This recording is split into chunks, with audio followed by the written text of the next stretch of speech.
Hey folks, we're gonna do some artwork for Dungeons and Dragons this morning. Give me a second here to check in on my signal and make sure everything's coming through clearly. I'll do, and then we'll get to work here for about an hour and a half. So mic check, 1, 2, 3. That's about the place that we are at. Mic check, 1, 2, 3. Yeah, I think that's probably gonna do okay.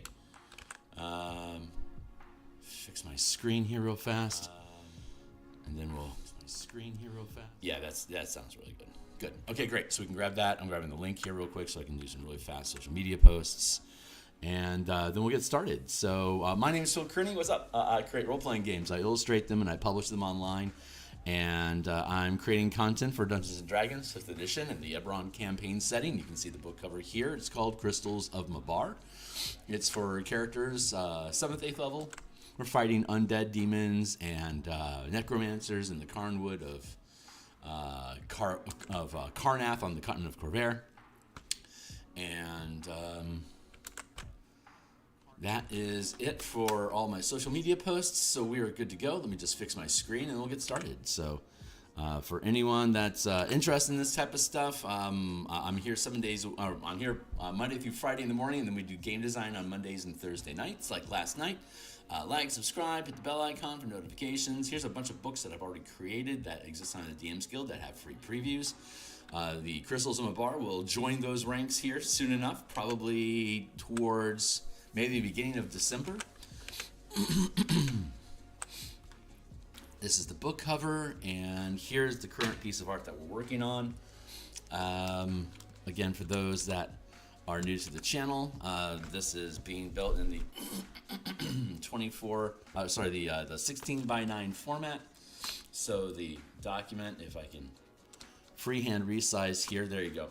So you can see here, this is fitting the 16 by 9 inch ratio on a device.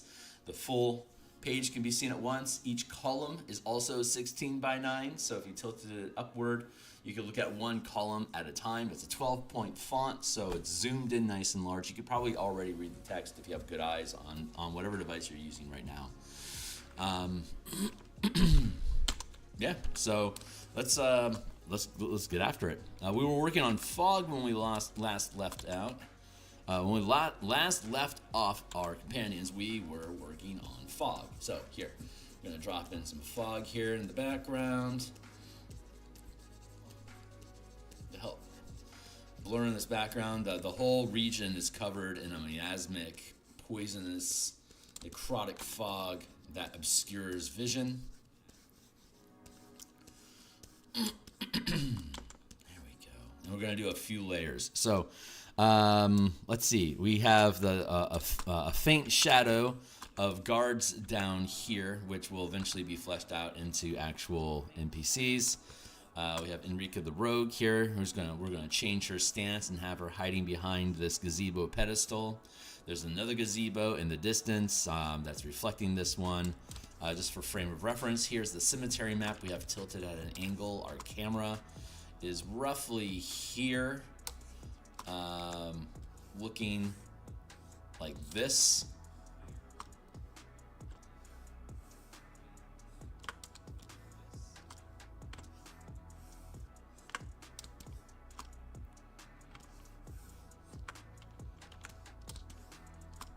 Ish. It'd actually probably be more like, well, the inference here is, let's see, if we actually look at the angle, we're here.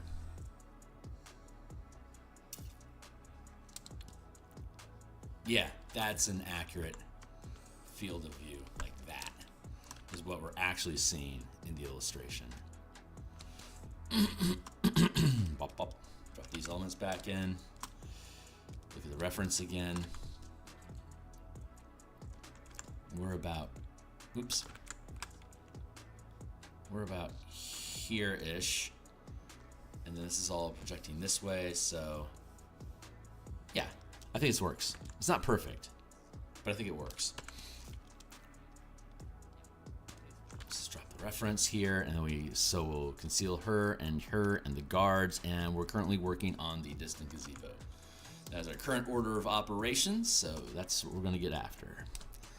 let's see. Let's zoom in here and start cleaning up some of this architecture. We're going to break it apart. We've got the line art, and then we've got the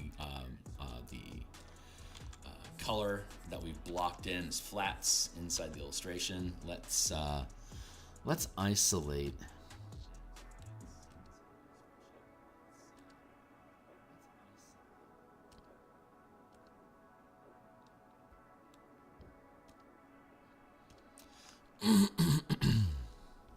Let's do like this so we can get an honest read on how the architecture is sitting without being obscured or marred by the environment.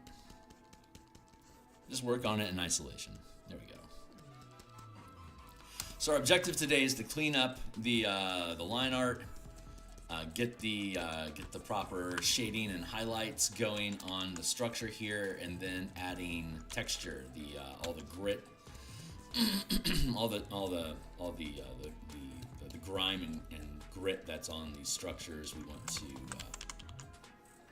layer that in on top of all of this as well.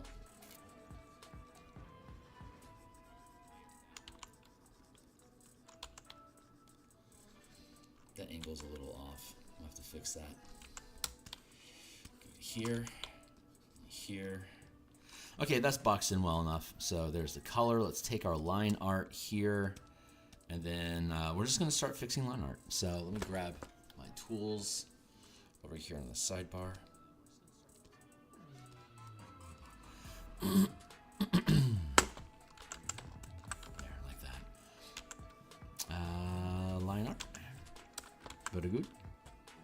Folder's at 52%. That's fine. Just clean this up. First, we're just going to clean it up a little bit. Just block it in.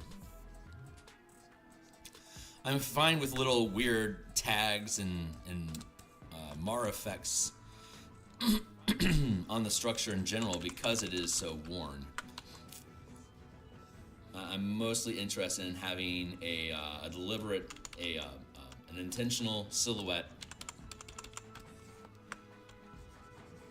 with clean architecture. That should not be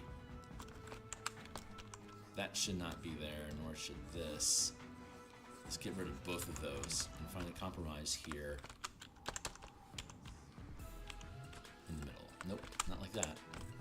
Nope, not like that. Thank you. There we go, like that. Hey, what's going on? How you doing, my guy? It's good to see you.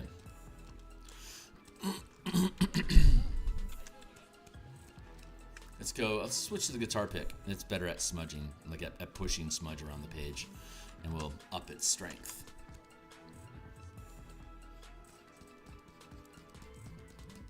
So it does what we need it to do, like that. We don't really have any shadow, like a light source poking through here because the fog obscures the sky. What's up? I have to prepare a dungeon for the weekend. Any good recommendations? Oh boy. Have a theme. I'm a big fan of 5-room dungeons with added content. So if your theme is like Dragon Temple, and you need a trap, a guardian, a boss, a lair, and a puzzle. Those are basically your 5 rooms, and then you have additional empty spaces between those 5 key rooms that can have random encounters in them.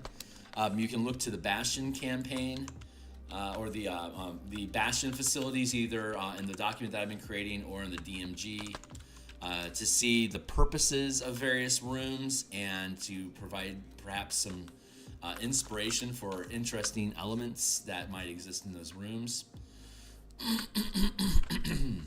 Like barracks and like a laboratory and a reliquary and a sanctum, like all these things. These are different labels that you can give to rooms inside of your dungeon to help simplify the process of deciphering, like what's the language of these places. If you speak in the language of Bastions, it starts setting up your campaign to think about these structures were homes and had specific reasons to exist. And the facilities that are provided in Bastions actually is a decent language to use for what those different locations are. That would be my recommendation. Yeah, just look them up. You just basically have those 5 rooms. There's a guardian, which could be like somebody at the entrance of the dungeon, or a creature or a sentinel that's in a central room that you have to be able to get past to get to other areas of the dungeon. There's traps. There you go. You can have multiple, but one room specifically will have a trap of some sort in it. A puzzle is another one of the rooms, and this could either be like a potential social encounter, like prisoners might be willing to help provide you information, or if you break them free, might be willing to help you. That could be the puzzle, convincing them to help, or it could be something like there's 3 squares on the wall, and if you press the wrong one, it fills with acid. If you press the right one, a door will open without killing you.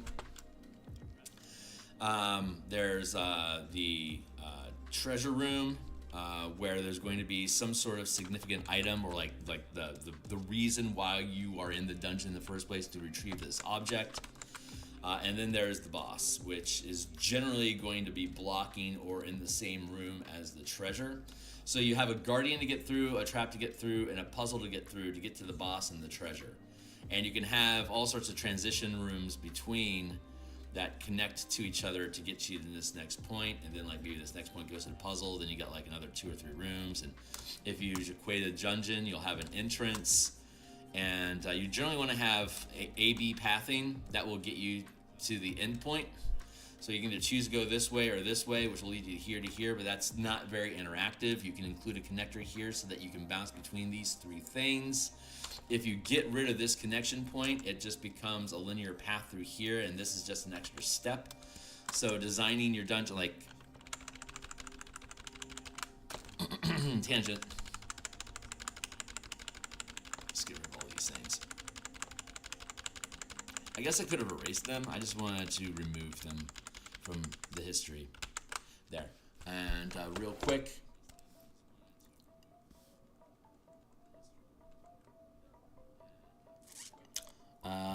what is it, page 50 to 68, I think?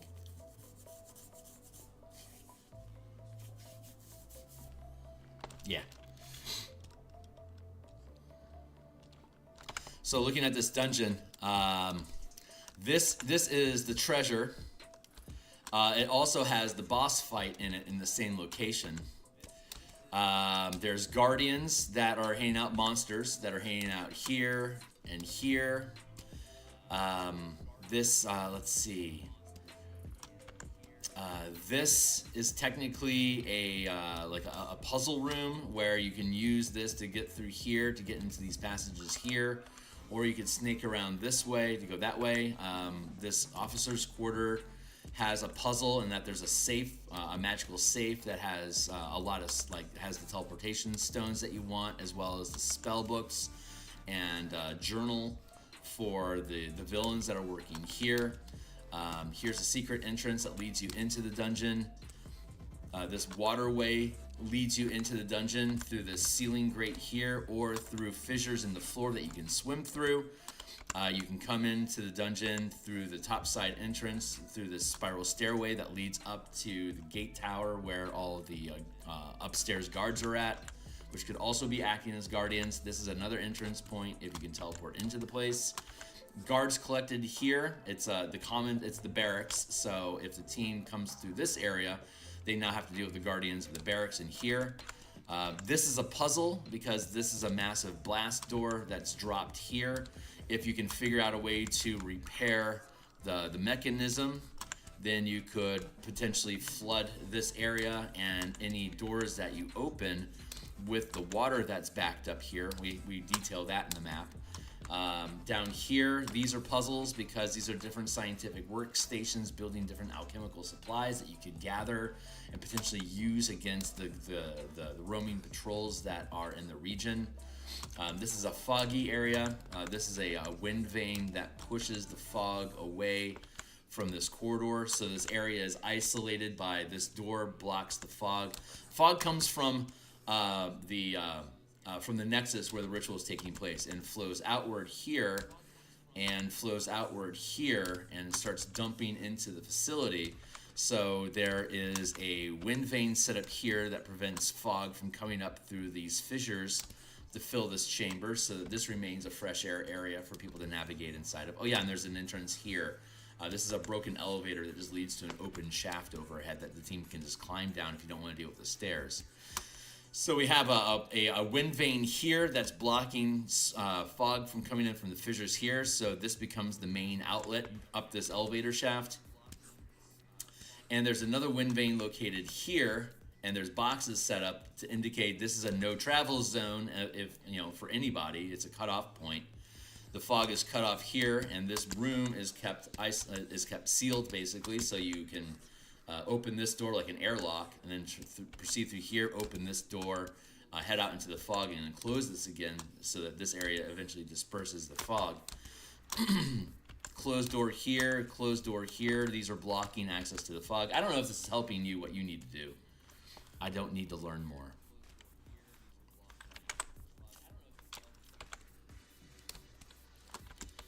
Another door that's locked and sealed to prevent fog from coming in. So there's a lot of ways, there's a lot of environmental stuff that if the team gets down into this place can fuck around with it.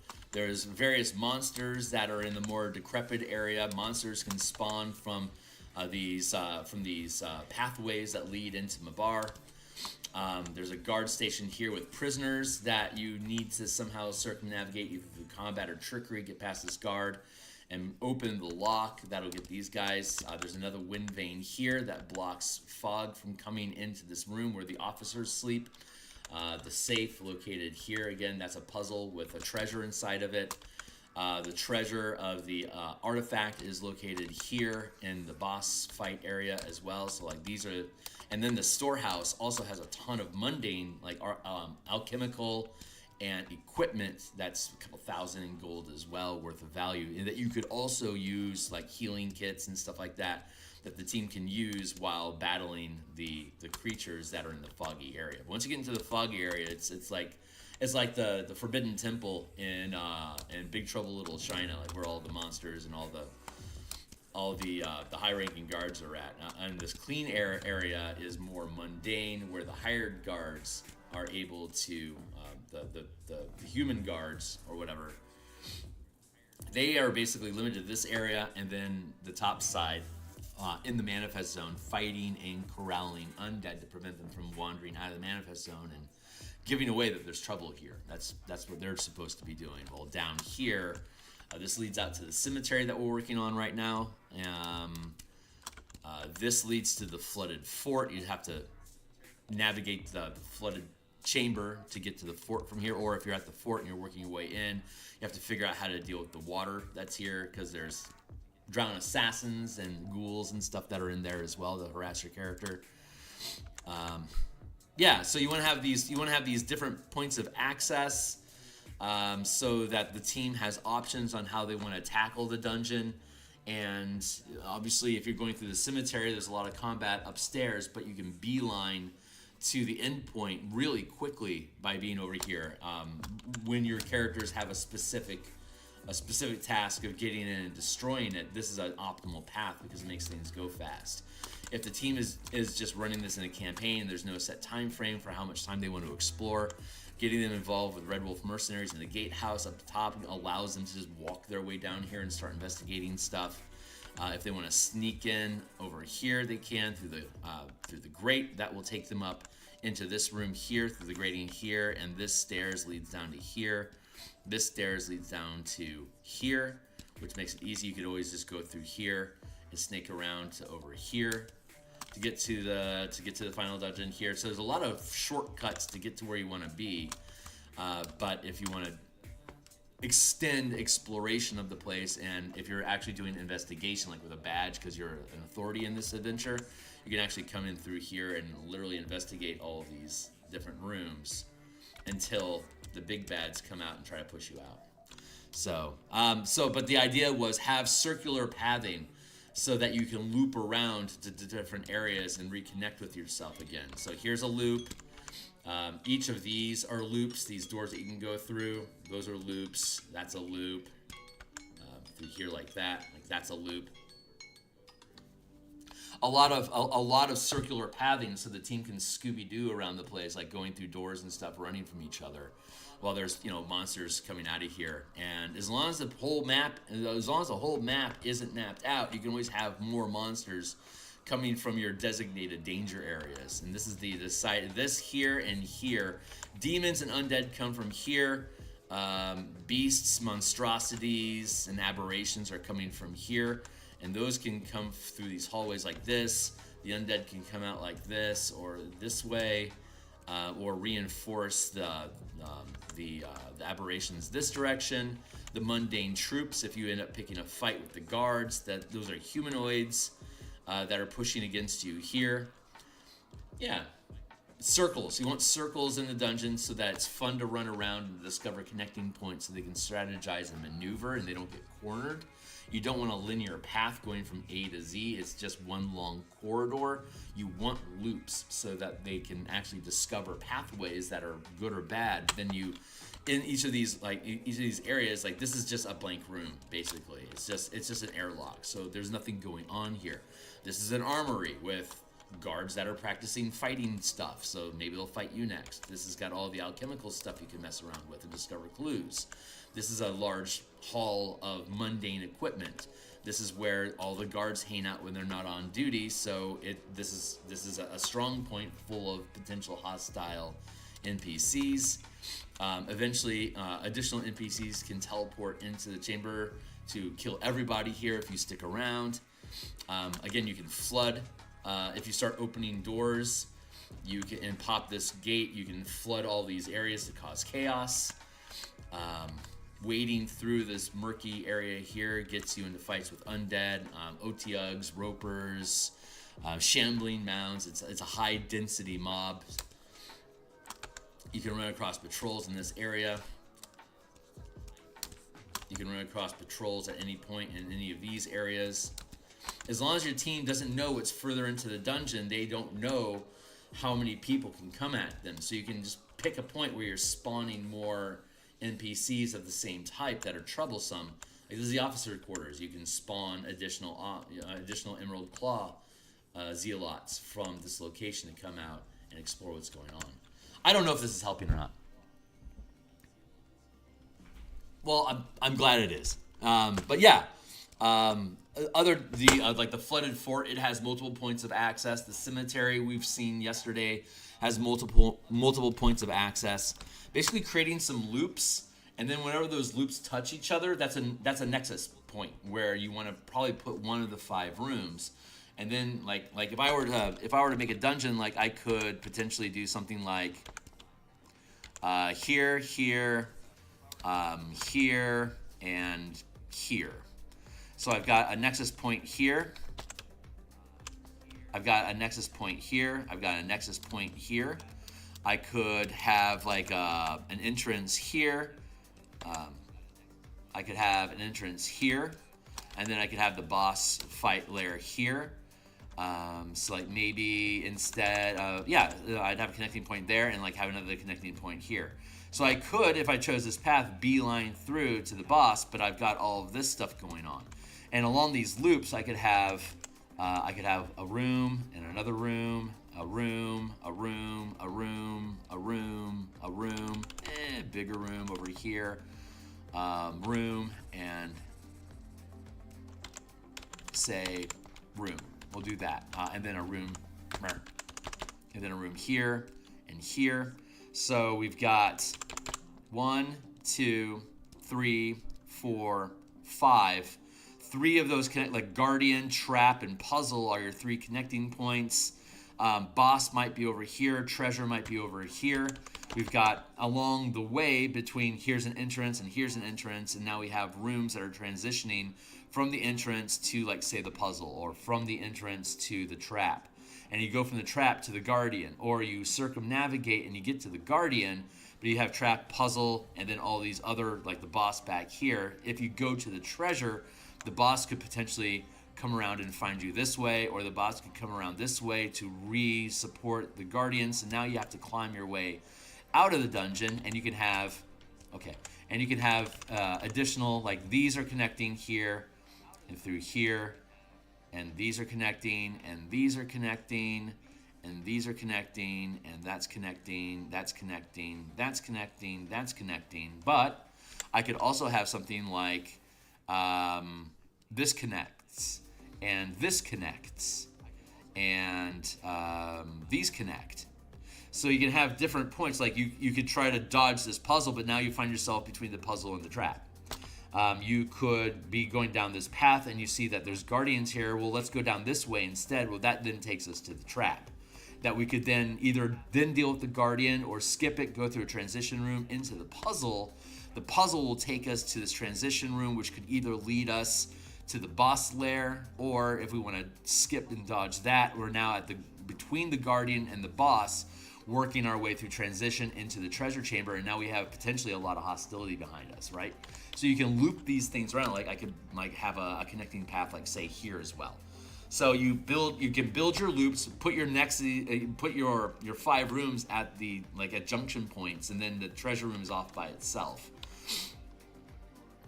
So you're building this this interlocking pattern. I'm going to get rid of that because it looks sloppy, right? So now we're working with these things. Yeah, that transition feels good. So, and then we've got a total of what? 1, 2, 3, 4. We got 1, 2, 3, 4, 5, 6, 7, 8, 9, 10, 11, 12, 13, 14, 15. We have 15 rooms total. They don't all have to do something. Like this might be this might just be an open room. Here. Hold on. It's like that's an open room. Maybe this is an open room. But all of these, like this could be barracks. This could be a reliquary where the boss is at, and back here it could be the sanctum where the treasure is being kept at. Entrance here could be fortifications. This could be an armory. We have the barracks there. Maybe we switch that so like the barracks is closer to the entrance. So this becomes the barracks. This is the armory, and then like maybe this is a training facility here, and then over here like maybe this is a workshop or like a smithy. So you can take all these different areas that you're building while you're creating these loops to create interesting paths for the team to travel through. You can just find where look at the list of facilities that are in the bastions and look at how would I arrange those facilities to be functional and useful inside of this arrangement of rooms, and what kind of challenges can I create from the theme of each of those facilities. Or you can just roll on a random table someplace like dungeon dressing for different rooms and stuff. Huge tangent there. Sorry, guys. I'm doing artwork here, but I love talking about dungeons. They're so much fun. Those are a lot of tips. I don't have traps. I only have one circular area now. I can think more deep to the dungeon. Yeah, great. And as you go from one region to another, and you change like the topography or the theme of the dungeon, you can then recycle all of your facilities. And there's like common areas like shit pits and mess halls, not too nearby, and you can have multiple barracks depending on how stocked the dungeon is. Like you can just use logic to like there should be things here. It's like, yeah, you're right, there should be. What do you want?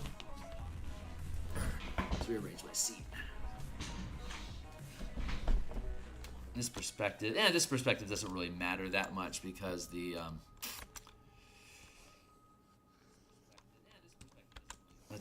let's grab all of this here and let's squinch it a little bit if we transform.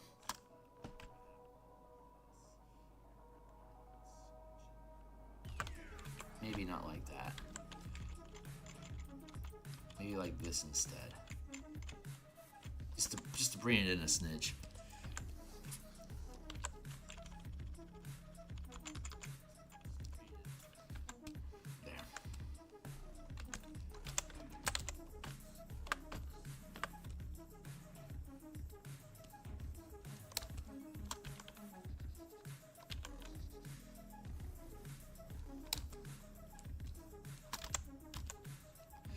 cleanup. Do some cleanup over here. This doesn't have to be really clean architecture because the thing is old and dilapidated as it is already. So it's kind of broke down. So I can have it be a little sloppy, and that won't damage the general idea of the place. But I do need to be mindful that I've got this perspective going on here. Line that up. There we go.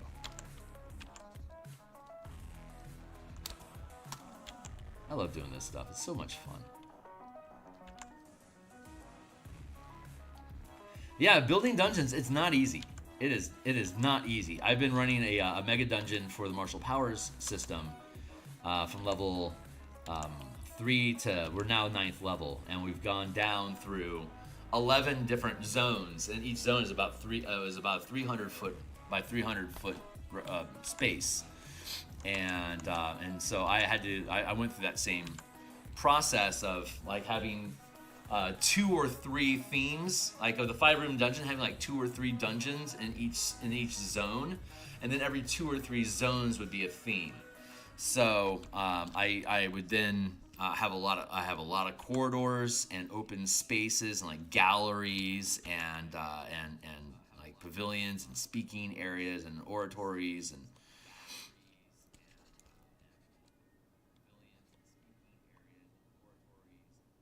okay, this is like super off.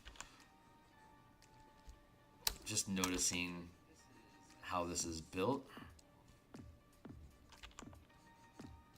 Oh my god, that angle is skewed, dog.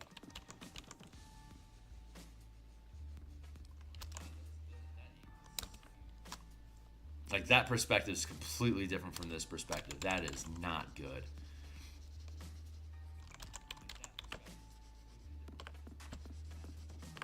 So let's fix that. Go here, then we can go like this.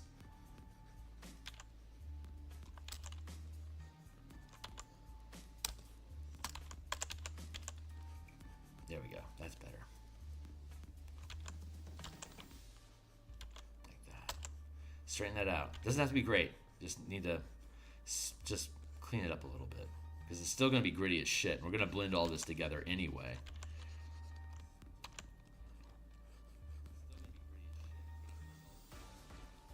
But I want it a little rough.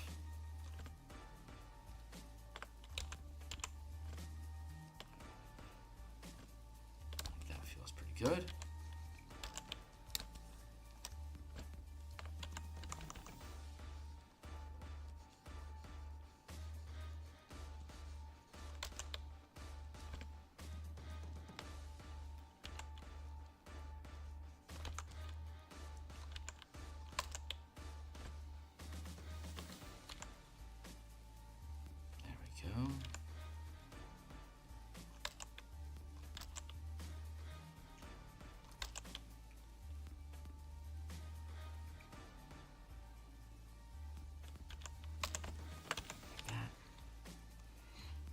No, God, no. You don't. Have to, yeah, no. It's that the only reason I'm doing this is because I make D&D books. I'm going to talk about D&D. You cannot stop me. I do not mind you bringing it up. If I want to tangent into something, that's on me. But dungeon design is difficult, and I'm honored that you would ask. So cheers to that, my man. It still feels off.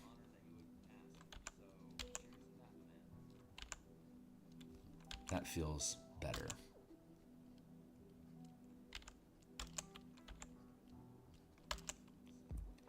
Now we're feeling good. Okay, that feels much better. Here and here, and then block that there. There we go. I mean, if I wanted to get this done quickly, I probably wouldn't be streaming it, right? If I wanted to psychologically damage myself, I would just isolate myself for a year and do all the artwork. This format, rambling on about stuff and diving into tangents, is a way for me to stay healthy with this art. for me to not get too tunneled in on what's important. The whole point is to help people make cool shit. So if I can't offer at least some offhand advice for a few minutes in a tangent for someone who's directly asking a question, how do? Like, what am I really doing, you know? Man. This looks a little thicker than this, but there is. No, I think that feels good. So that is cleaned up enough, TM, I believe, for me to be able to look at gazebo, adding in this the lighter color. Actually, I think is what's missing. Yeah. So let's add a layer in on top of that and start.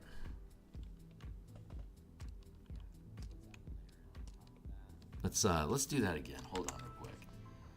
Let's do that again. Okay, good and darker. And now here. Yes, very good. Okay. So now I want to add grit.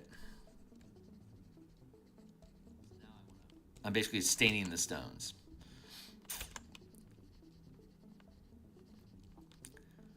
It's a way to add texture without actually adding any kind of detail. It's just smudged color. There we go. I see text. Give me a second. I'll catch up with you.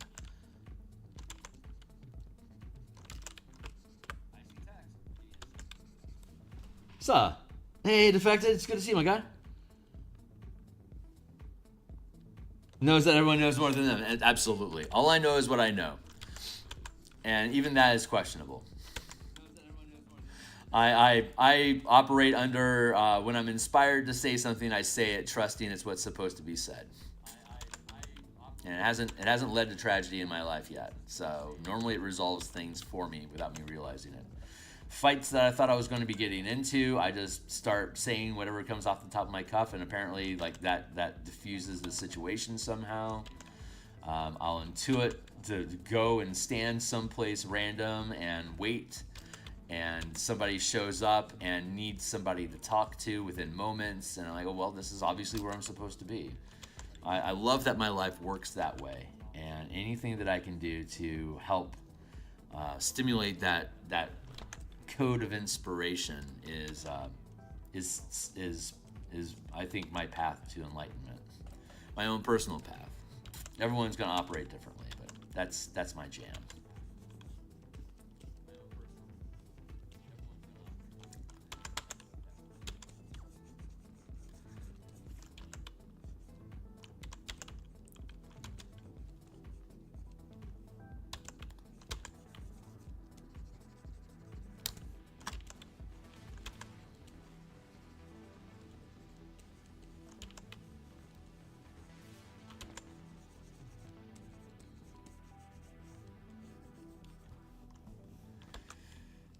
Yeah, nice and gritty.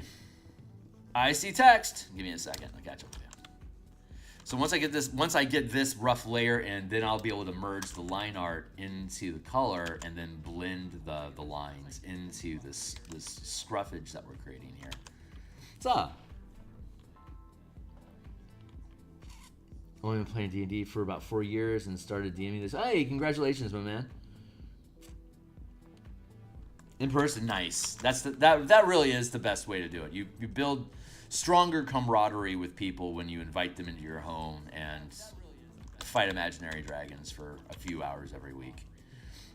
It's kind of like how they say like your brain doesn't know virtual reality isn't real while you're experiencing virtual reality. You're like tricking your senses. Role-playing games are the same way. When you are making decisions and rescuing each other from trouble and saving each other's bacon or backing each other up on ability checks and stuff, your brain isn't logging what world it is that you're performing tasks. All your brain is logging is that this is somebody that I can rely on. You're literally forming friendships and camaraderie with the people that you game with at your table every time you play D&D. Because you're either telling them I'm not trustworthy because the actions I'm taking in a fantasy setting are also self-serving. So when the stakes are really on the line, you can bet that I'm going to act self-serving in the real world. Or during the game, they're willing to sacrifice their character or their resources to help you achieve your goals.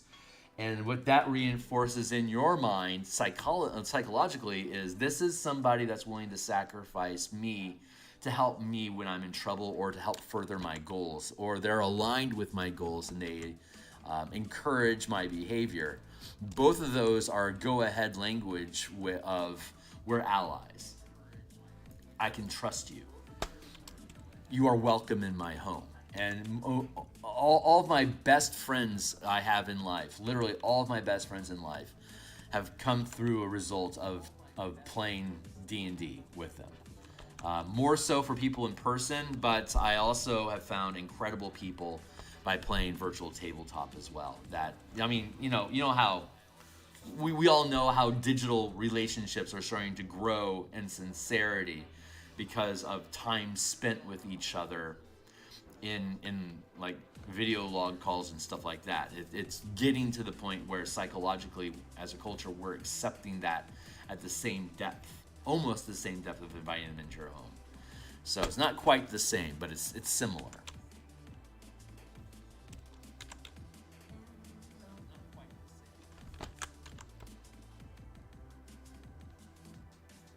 Like, I manage my Discord, right? That is my online home, my Discord channel.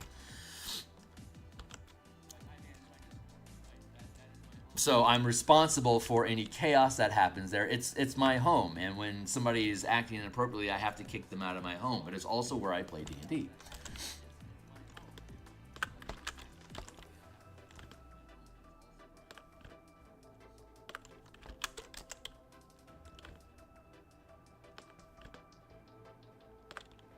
Yeah, that feels good.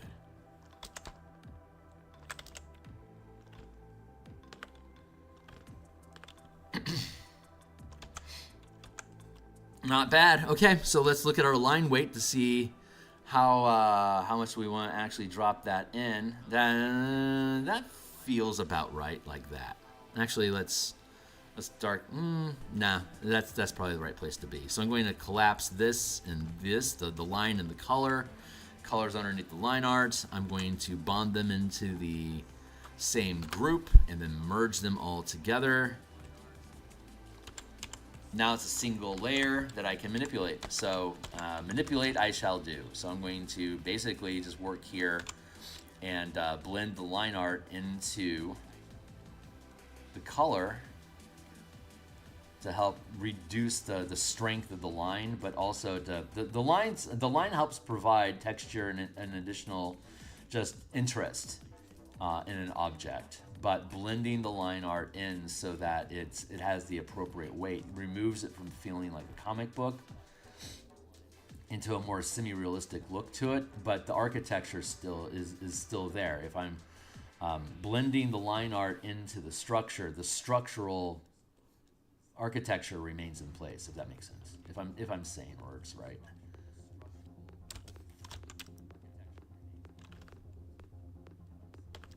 That's too deep. Here to here, that's too cut.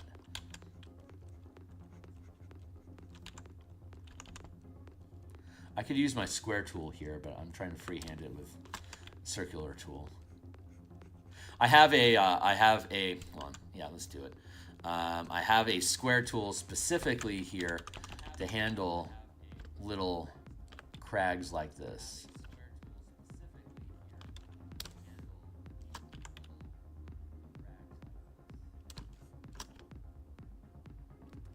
It's just a hard round brush that's been cut square. There's nothing special about it. It's just useful.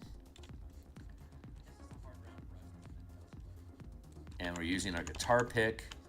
Now I can use the edge of this, the square tool, to carve off a lot of that edge so that that line is reduced to mostly just shadow.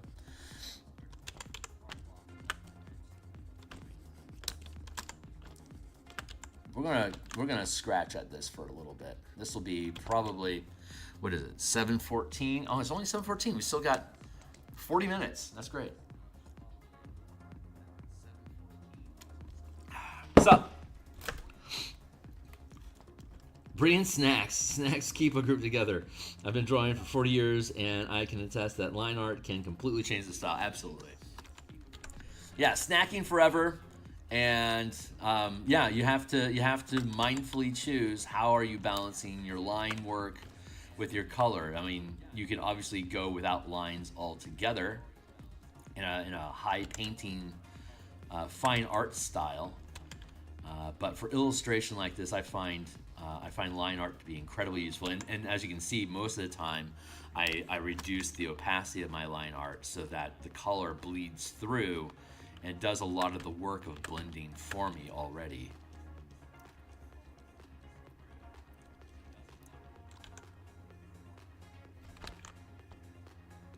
Yep.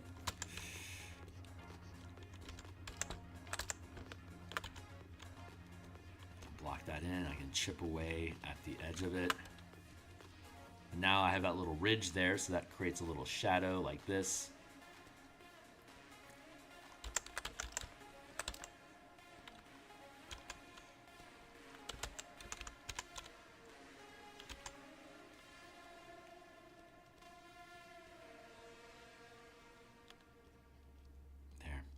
Working stone is fun. I like doing these little blips and bumps. They're really fun. And now I have the line art the line art color here. I can use that to create cast shadows and little ridges and nudges that appear throughout the piece as we break it down.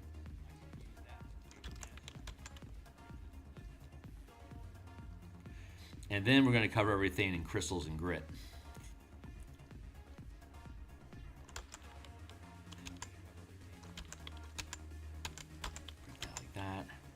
Just going through and just adding some stuff. I mean, this is going to be hidden behind another gazebo, but I want to do the work because this is practicing the language here in the distance for when we actually create, when we actually work on the up close gazebo. We'll have already been working on the type of texturing and language that we want for that structure in general here in the background. It's practice.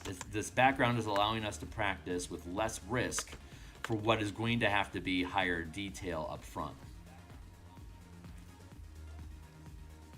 So it's a bit of it's a bit extra work to bother putting in the time and energy here, but I generally find it's time well spent. It is not wasted because we're developing the skills that we're going to need to demonstrate more accurately with higher proficiency the closer we get to the camera.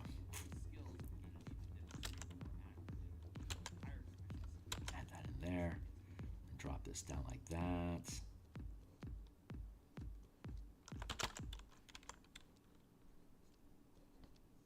Yeah, that feels pretty good.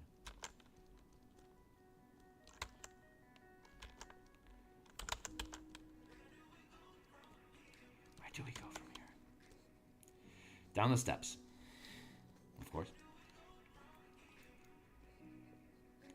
I don't need much of a line on these top edges because the highlight themselves defines the edge. But I do need to be mindful, now that we're doing this, actually, let's add in all of the other environmental stuff to see how this is sitting. It's actually sitting pretty good, actually. There. Texturing, yeah, oh my god, yeah. Yeah, texturing is just... yeah, if you do a good job with it, it adds a ton to the quality of your piece.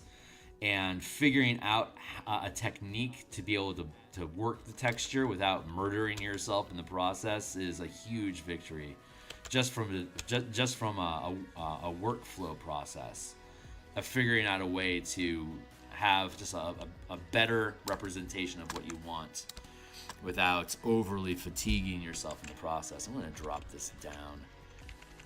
It seems like that's supposed to be sitting here like that.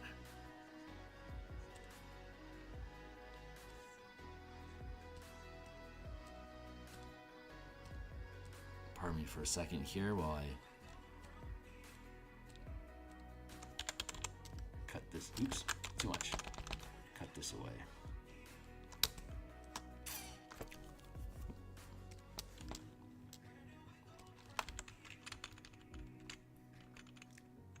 There. That fits good.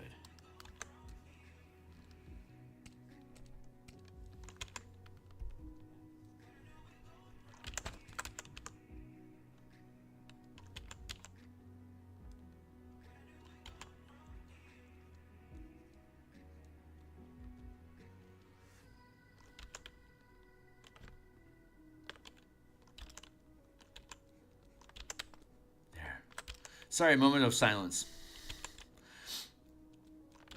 as I contemplate everything here.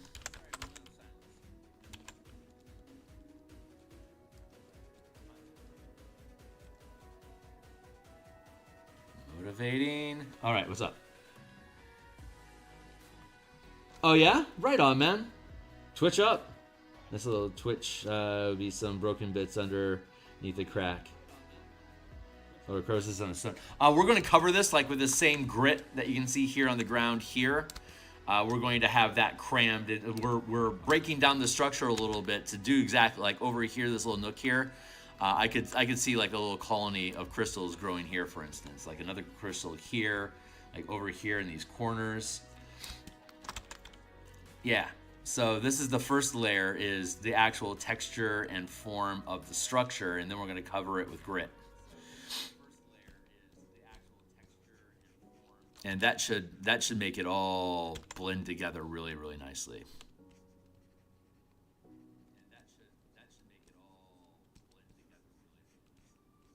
You can see in the reference image.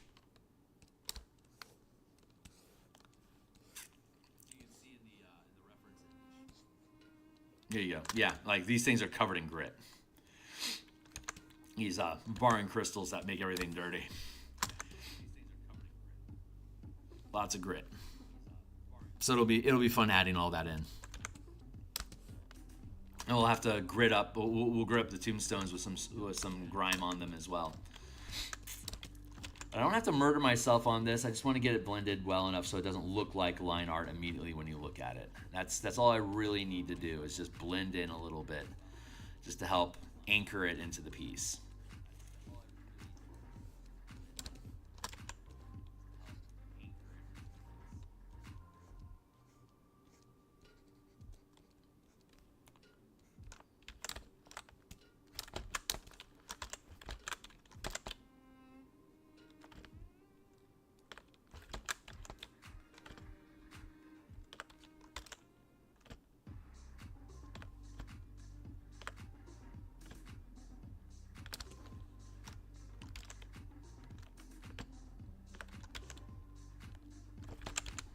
Putting these toppers on here, the little highlight, I think helps.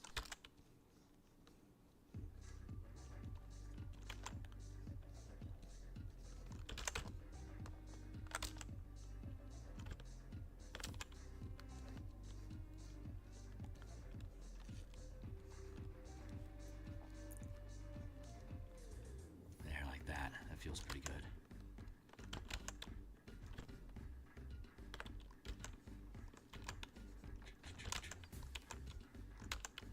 Dark line in here for the step.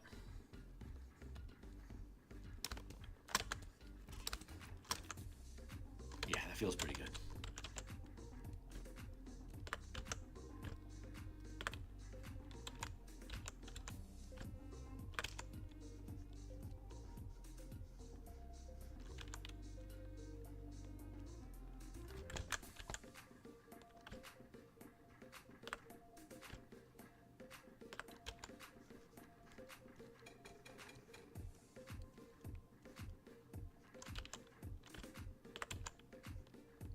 That feels pretty good.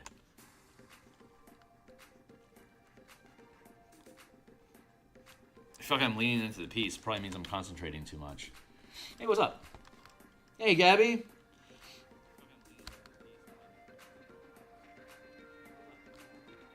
I'm setting up some kind of ttrpg book reading, either 5e, D&D, or Pathfinder 2. Oh, right on. I have so much content on Roll20 that I haven't.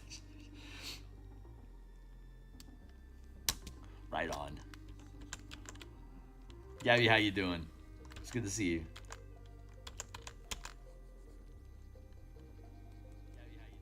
Grab grab this and do little streaks down like this next. Help create some more runnage, some streak.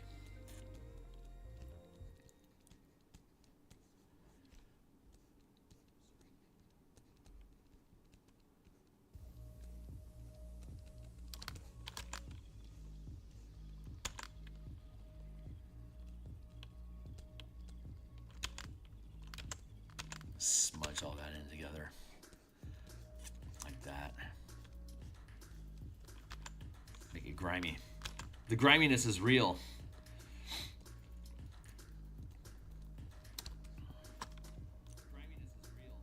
I'm excited to be streaming today. Oh, right on, Gabby. That's great.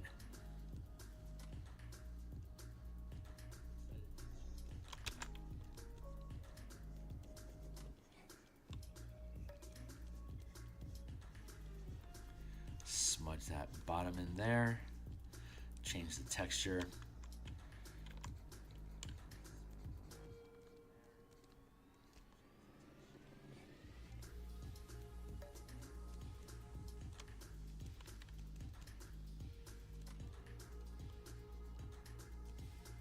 Blend that like that. That feels good.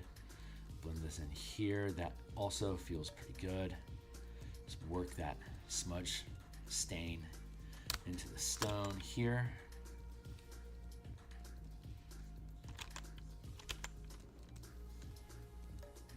Nice.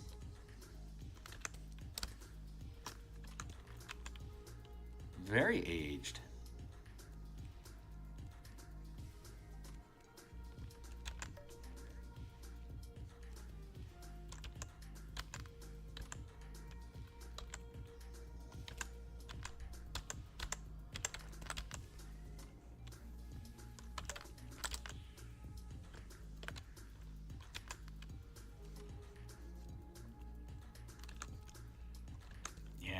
Feels pretty good. That feels pretty good. Let's blend this down here.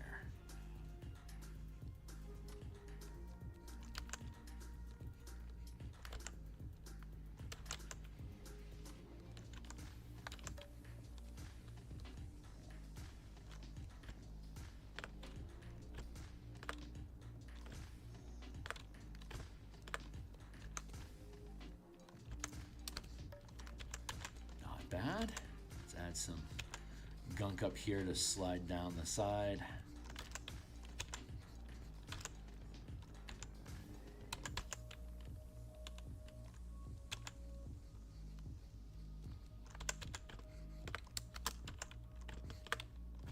Oops. Here. These aren't cylinders, they're rectangles. So I need to build them appropriately. Let's thin down that edge here. Drop that in there. And then here, drop that here. Great, now they're proper. Now they're proper.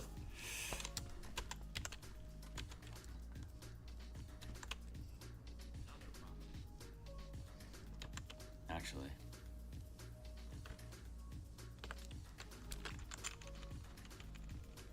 That should be broader. It should be broader.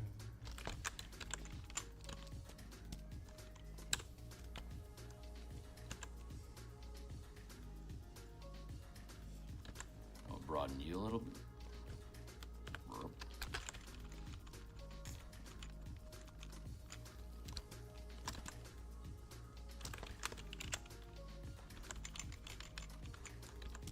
Yeah, and then you too.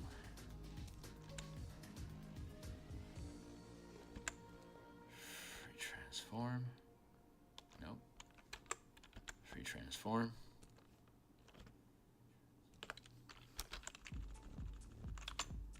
There. Better. And now we can add grittiness. We'll start adding grit. Hey, I have books I've read completely. It only makes sense to read the ones you're prepping for. I just skimmed them and decided to read the one way. I got a whole bunch. A few humble bundles I need to actually read. Oh, right on.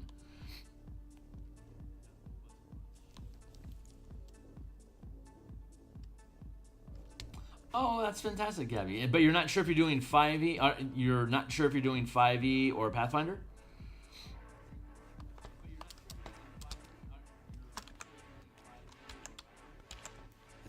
Let's go find our crystals. Here we go. And get them to the right angle. Switch to black.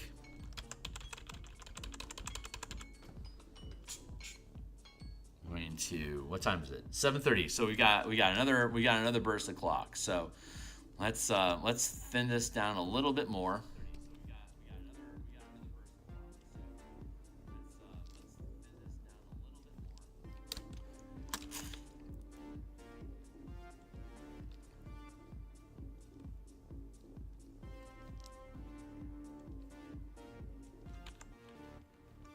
I need to switch this brush to the same eraser that we have here, up the size a little bit, so we can put in some grit.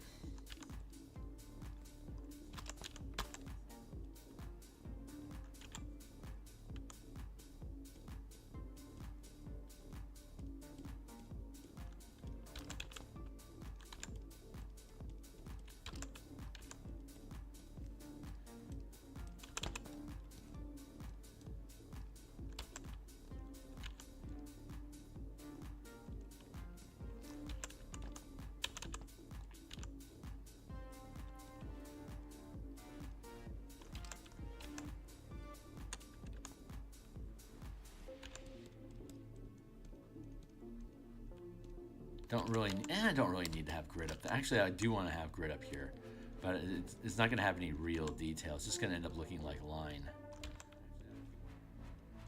It doesn't mean we don't do it though, so let's just do it.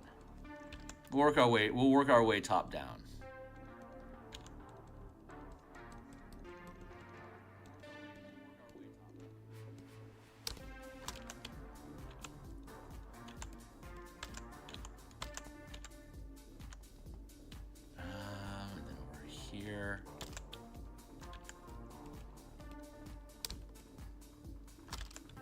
Here, let's flip this one over.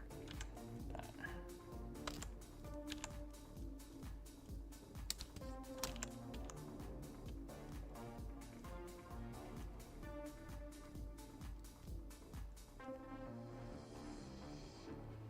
Like that. And we'll tap and erase it a lot of this so it just disappears.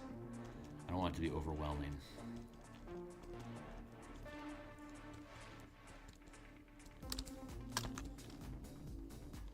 Yeah, that feels good enough. We can up the size of this here and then drop that in here like that and that. We'll cleave this off completely from here. And then we can... Nice. Maybe we should work from the outside in.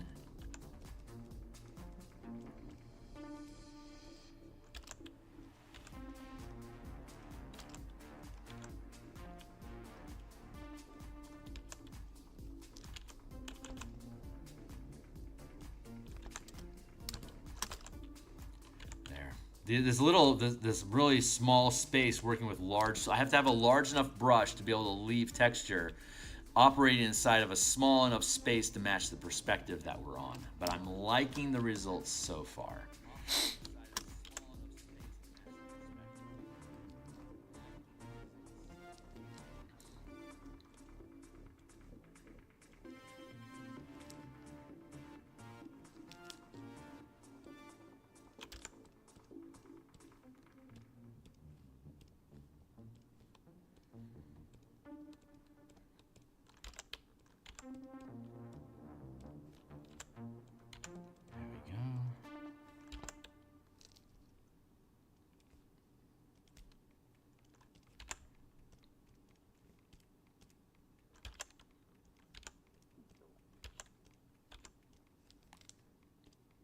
Chop that up a little bit.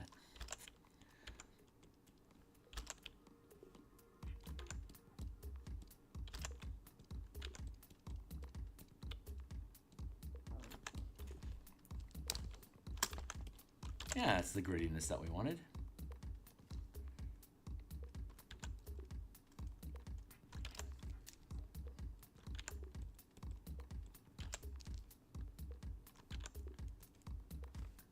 Nice.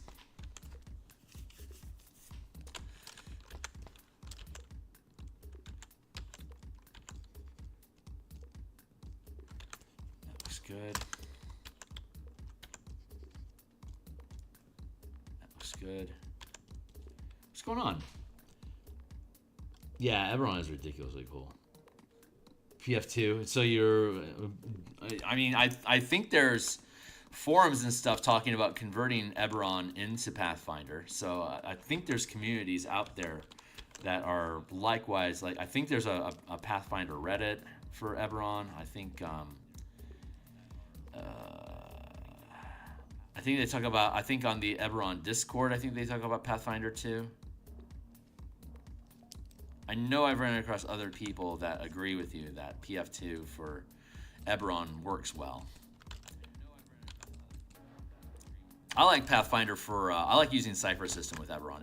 If I wasn't playing Roll20, I would be, sorry, if I wasn't playing 5e, I'd be content with Cypher System.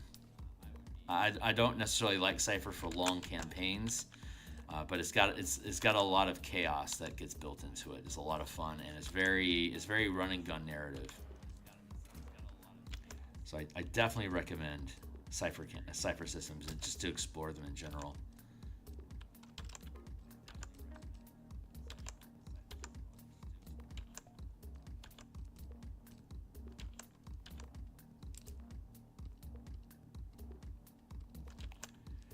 Let's do that, and then here. Yeah, that's starting to feel pretty good. I think I want to reset this stuff a little bit.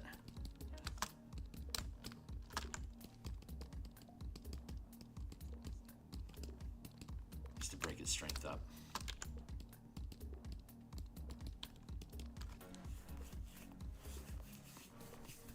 Barf.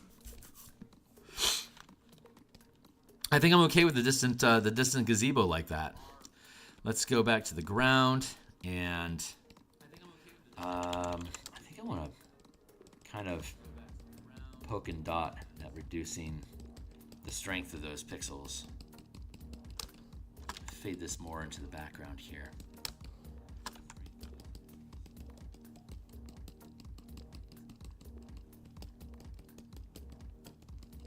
There, and then these crystals, I want to back them off a little bit too.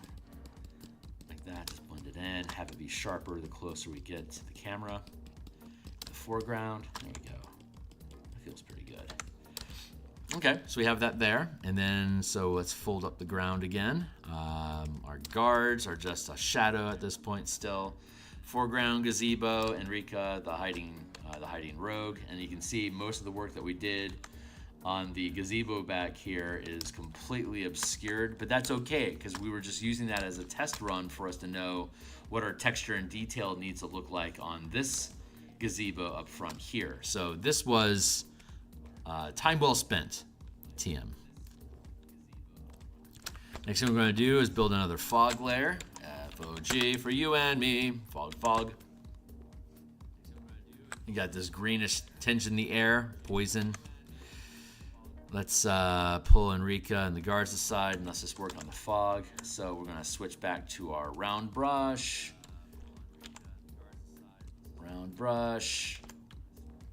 And cloud smudge.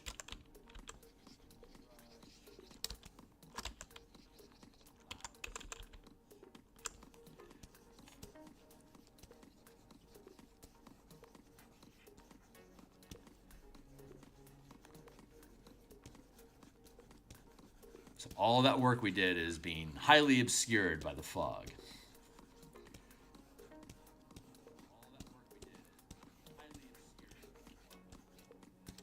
Heavily, not highly. The term is heavily obscured.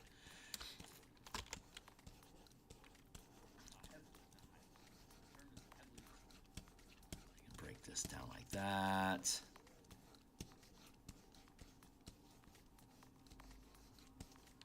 We'll peel that back just enough to see through it. But this is the kind of haze that the characters have to slog through, and if they don't have the plague moss melange in a mask, and if they try to breathe it in, they have to make Constitution saves or get a degree of exhaustion from poison.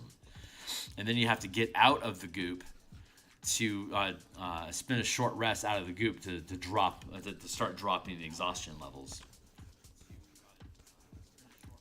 But if your team doesn't know about the masks full of melange, then they're not going to know how to properly, they'll walk into this stuff and end up getting some exhaustion right off the cuff and put them at a little bit of on their back foot a little bit as they start fighting monsters. I'm going to pull this down like that to create these little wafts and streaks that we were talking about last session, these little air currents that move through the fog.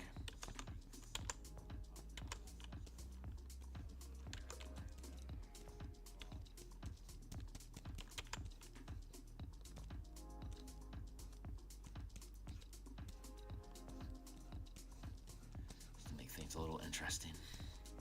Break that stuff up.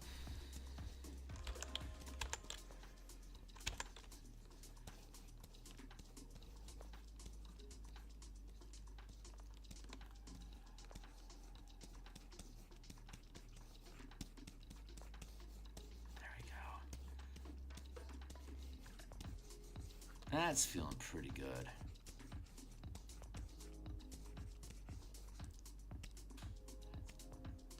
See, now the guards are standing out more, even though they are just shadows of what they will truly ever be. I'll work on them last. I'm going to do everything else. I'm going to do everything before them. I like that. That feels really good.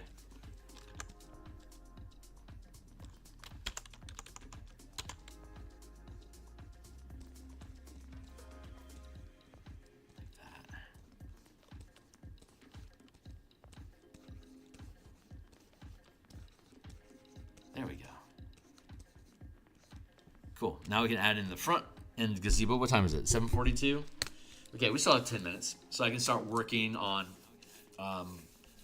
blending in the foreground gazebo.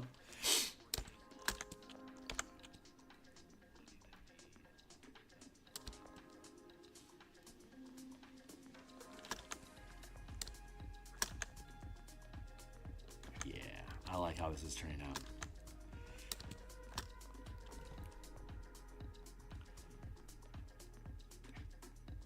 Oh, so the orange cats are so cute. There's a lot to Eberron. Don't let it overwhelm you. I like to just grab pieces of it.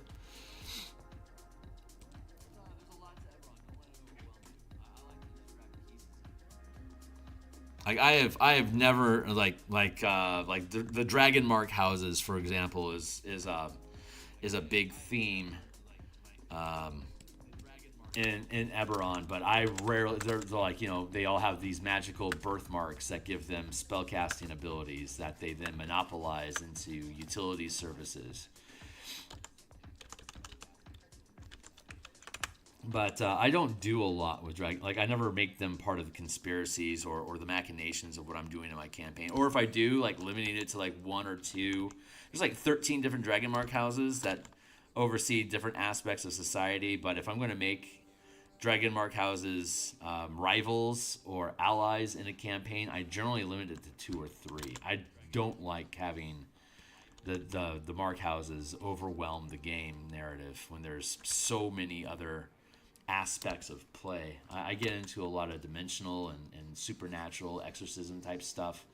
That's a big staple of fill content in general when I'm running games. So I like to lean into that a lot. This angle feels a little off.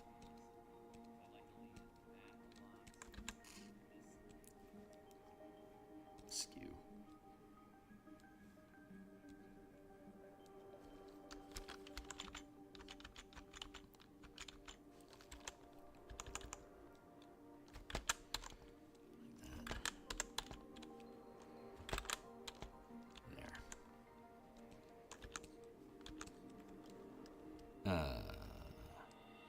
Pourquoi?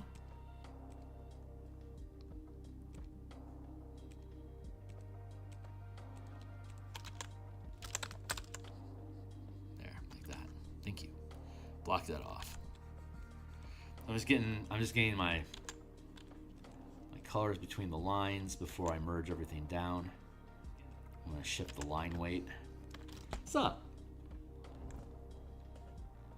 Oh, I didn't know. I never saw that advice, but yeah, it's you don't want to overwhelm people. You can mention various things in passing, but you don't want too many focal points. It tends to muddy the water. You get it. You already get it. So those streaks that we figured out how to do, we'll pull on the line weight to do that. So this makes me think I want to drop the intensity of the line to something more like that.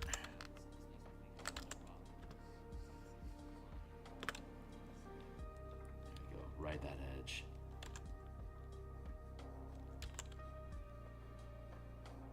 Get that straightened out.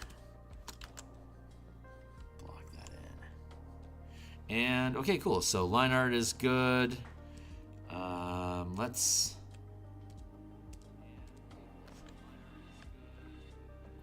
Let's take these two things, group them together, duplicate the group, merge it together.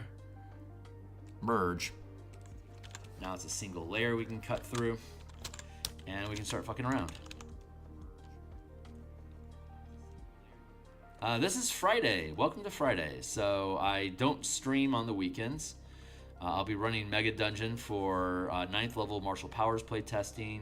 Assuming that I have at least 3 people, hopefully 4 or 5 maybe, show up, then it'll be a good game. I can run an adventure with at least 3 people. I don't like doing 2 because there's not enough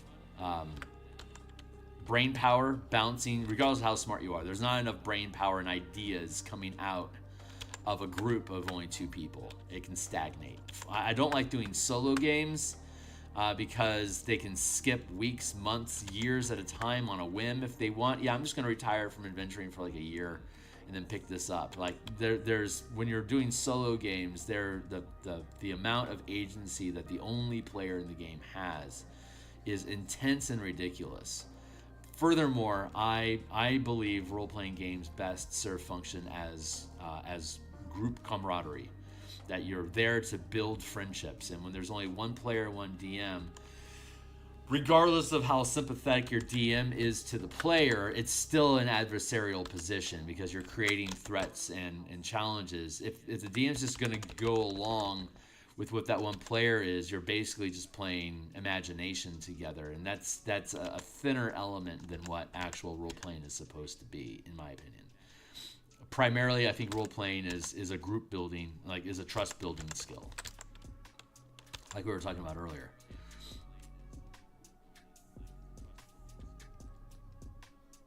And there's just not enough social weight to 2 people, so I only run games when I have at least 3 people at the table, so that there's always enough ideas and shenanigans bouncing between the 3 players that they generally can keep themselves entertained in the moments that I need to, confer the oracle or whatever. And there's enough synergy between the characters that they can get a lot of stuff done. It's just, yeah, that's just me. Maybe I'm just a snob, but 3 to 5 people is pretty much what I'll run as a DM. I don't like more than 5 because it gets too chaotic and there's too many people moving in too many directions. 2 people doesn't have enough stimulation, so 3 to 5 is the sweet spot. 4, I think, is probably ideal for a long-standing game. But shorter sessions, skirmishes, one-shots, 3 people is just fine.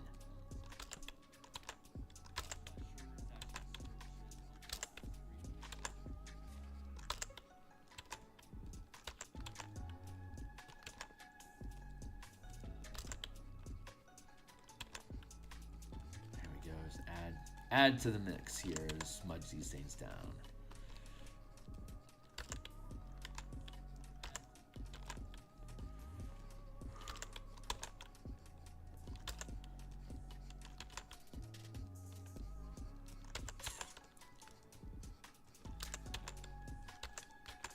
What's up? Yeah. Yeah. Yeah, when you have 6 players at a table in a DM, there's 7 people, you should really be thinking about just picking up an extra person and break that team up into 2 different teams.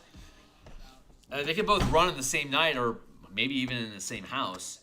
And then if you all really want to work, quote unquote work together, then have the DMs share the world and do more of a west march so that when everyone shows up, you can break up the teams between the 2.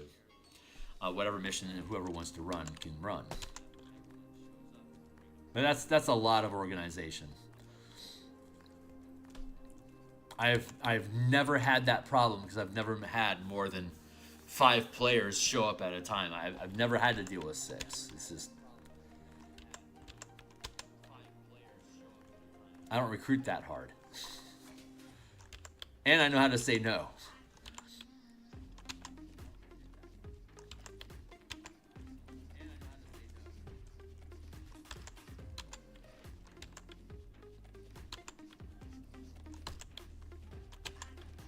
Gotta know how to say no if you're gonna DM. You are the table manager. Whether you want to be or not. That is your role. You're organizing chaos. So you gotta know your limits. Which you won't know until you break them. So go out there and mess things up.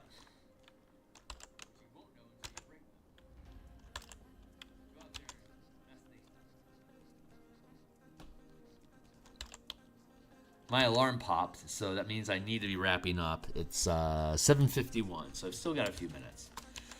I'm gonna abuse my moments.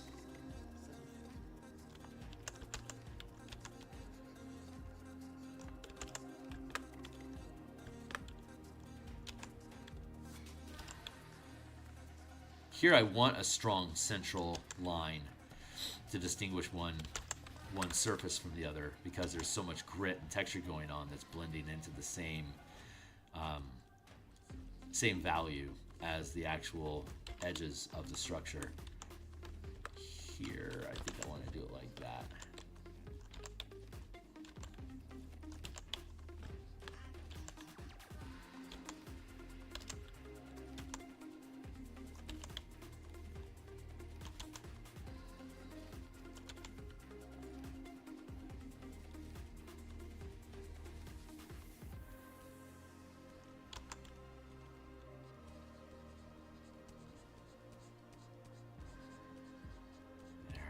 Pulling on the texture here, just dragging the shape down to make these smudges. Smudges and stains.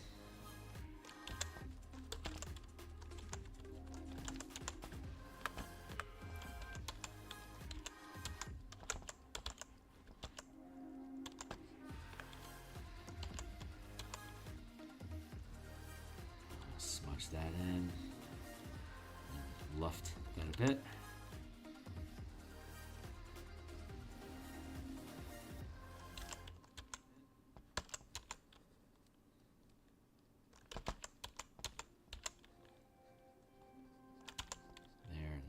Down.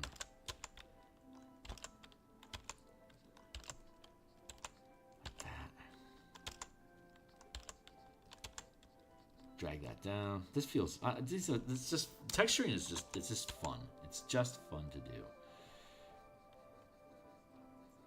Again, I want to blend that line art in so it's not so severe.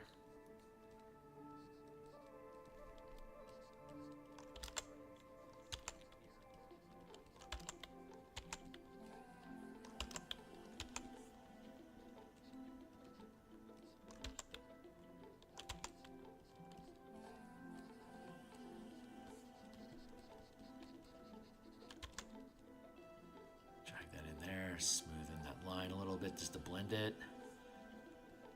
And then I've got to cut out of here in just a hot second for the day. We'll be back on Monday to continue working on this piece, and we're getting pretty close to done with it.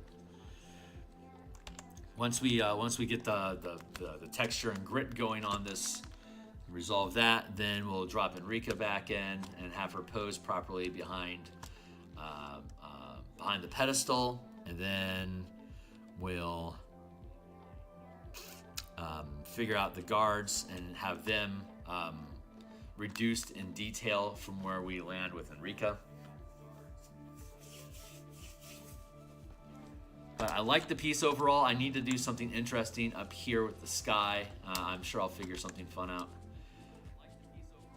So far, so good. I'm liking the piece.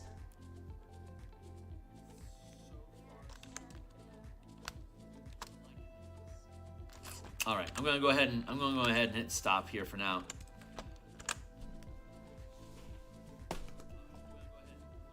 Oh, wow, that's, yeah, 466 pages. That's dense.